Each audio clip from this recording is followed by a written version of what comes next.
வணக்கம். தமிழ்நாட்டில் உள்ள ரயில்வே திட்டங்களுக்கு நரேந்திர மோடி அரசு நிதியமைச்சர் நிர்மலா சீதாராமன் எவ்வளவு நிதி ஒதுக்கி இருக்காங்கன்னு தெரியுமா உங்களுக்கு? ஒரு கெஸ் பண்ணுங்களேன். ஒரு 5000 கோடி, இல்ல 2000 கோடி, 1000 கோடி, 500 கோடி, 100? எதுவுமே கிடையாதுங்க. சொன்னா ஆச்சரியப்பட்டுருவீங்க.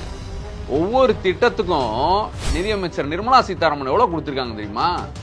வெறும் 1000 ரூபாங்க. நம்ப முடியல. வெறும் 1000 ரூபாய். எது?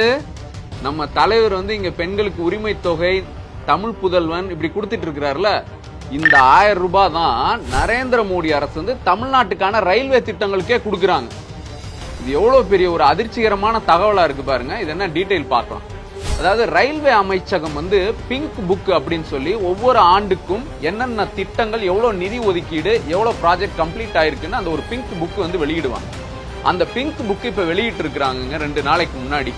அதுல தமிழ்நாட்டுக்கான திட்டங்கள் அப்படின்னு பார்த்தா அவங்க எந்த அளவுக்கு ஒதுக்கி இருக்காங்கன்னு பாருங்களேன். காட்பாடியில இருந்து விழுப்புரம் வரைக்கும் 160 கிலோமீட்டருங்க. சரிங்களா? நோட் பண்ணிக்கோங்க. ரெண்டாவது சேலத்திலிருந்து திண்டுக்கல் வரைக்கும் அது ஒரு 160 கிலோமீட்டர். அப்புறம் கரூர்ல இருந்து ஈரோடு வரைக்கும் அது ஒரு 60 கிலோமீட்டர். ஈரோட்ல இருந்து பழனி வரைக்கும் அது ஒரு 90 கிலோமீட்டர். இதுக்கெல்லாம் எவ்வளவு செலவாகும்? ஒவ்வொரு திட்டத்துக்கும் 1000 ரூபாங்க. நான் இப்ப சொன்ன அந்த 4 லைனுக்கும், அதாவது லைன் புதுப்பிக்கிறதுக்கு, டபுள் பண்றதுக்கு, இதுக்கு எல்லாத்துக்கும் ஒவ்வொரு திட்டத்துக்கும் 1000 ரூபான்னு இப்படி இந்த 4 திட்டத்துக்கு சேர்த்து 4000 ரூபாய் கொடுத்திருக்கிறாங்க. இது எவ்வளவு பெரிய அநியாயம். அதாவது சாதாரணமா புது ரயில்வே லைன் ட்ராக் ஒன்னு ரெடி பண்ணணும் அப்படின்னா 1 கிலோமீட்டருக்கு எலக்ட்ரிபிகேஷன் எல்லாமே சேர்த்து 15 கோடி செலவாகுங்க. அதாவது கட்டடம் இல்லாம. அப்ப 1 கிலோமீட்டருக்குன்னா அப்ப இந்த 4 திட்டத்துக்கு எவ்வளவு கொடுத்திருக்கணும் பாருங்க. அப்ப இந்த 4 திட்டம் எப்படி நம்மளால செயல்படுத்த முடியும்? இப்ப இது எவ்வளவு பெரிய ஒரு வன்மமானது. இது போக பாத்தீங்கன்னா மதுரையிலிருந்து தூத்துக்குடிக்கு பாத்தீங்கன்னா திட்டம் எவ்வளவு தேவை அப்படின்னா 1500 கோடி தேவைங்க. ரயில்வே லைன் புதுசு போடுறது அப்படின்னா எவ்வளவு கொடுத்திருக்காங்க தெரியுமா?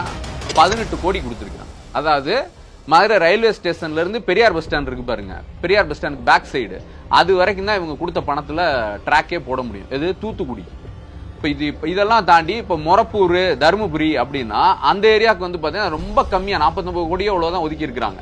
இடைக்கால பட்ஜெட்ல கூட பாத்தீங்கன்னா இதுக்கெல்லாம் அதிக நிதி ஒதுக்கி இருக்கிறாங்க. எப்ப எலெக்ஷனுக்கு முன்னாடி பிப்ரவரி மாசம் நிர்மலா சீதாராமன் தாக்கல் செஞ்சாங்கல்ல பட்ஜெட், அப்ப கூட பணம் கொடுத்து ஒதுக்கலாம் அப்படின்னு வச்சிருந்திருக்காங்க. நம்ம ஓட்டு போடல அப்படின்னு சொல்லி இவங்க எல்லாம் தோக்கடிச்சிட்டோம் அப்படின்னு சொன்ன உடனே 70% பணத்தை பாத்தீங்கன்னா கொடுக்கவே வேணாம், அந்த திட்டத்தெல்லாம் ரத்து பண்ணுங்கன்ற அளவுக்கு பண்ணியிருக்கிறாங்க. இது இவ்வளவு பெரிய அநீதியான ஒரு செயல். தமிழ்நாட்டுக்கு எதிராக இவங்க இப்படி ஒரு கேவலமான ஒரு விஷயத்த பண்ணியிருக்கிறாங்க. நரேந்திர மோடி அவர்களுக்கு வேண்டுகோள் என்னன்னா, நீங்க திருக்குறள் சொல்ல வேணாம், நீங்க வேஷ்டி கட்டிட்டு தமிழ் என்ற அந்த மாதிரி ஒரு நாடகம்லாம் போட வேணாம், செங்கோல் இதெல்லாம் வைக்க வேணாம். மாறாக தமிழ்நாட்டுக்கு கொடுக்க வேண்டிய இந்த ஜிஎஸ்டி பணம், மெட்ரோ திட்டங்களுக்கான, சென்னைக்கு மெட்ரோ கொடுக்கவே இல்லை, இன்னும் கோயம்புத்தூர், மதுரை இருக்கு, இந்த மெட்ரோக்கு பணம் கொடுங்க, எய்ம்ஸ்க்கு பணம் கொடுங்க, இந்த மாதிரி ரயில்வே திட்டங்களுக்கு பணம் கொடுங்க. அதை விட்டுட்டு பாத்தீங்கன்னா இந்த ஏமாத்து வேலையை நிறுத்துங்க. அம்மையார் நிர்மலா சீதாராமன் அவர்களே, நீங்க போலியா நானும் தமிழ் தான் அப்படின்னு சொல்லிட்டு ஒரு திமிரான பாடி லாங்குவேஜ்ல பேசுறீங்க பாருங்களேன்.